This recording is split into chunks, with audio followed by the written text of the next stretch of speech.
Hey guys, we have my third favorite tactile switch from Bsun, the Seafog.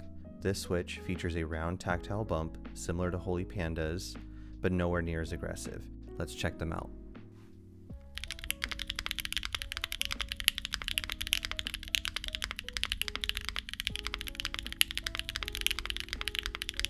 Check out the full breakdown and comparison to 4 other Bsun tactile switches on my YouTube channel.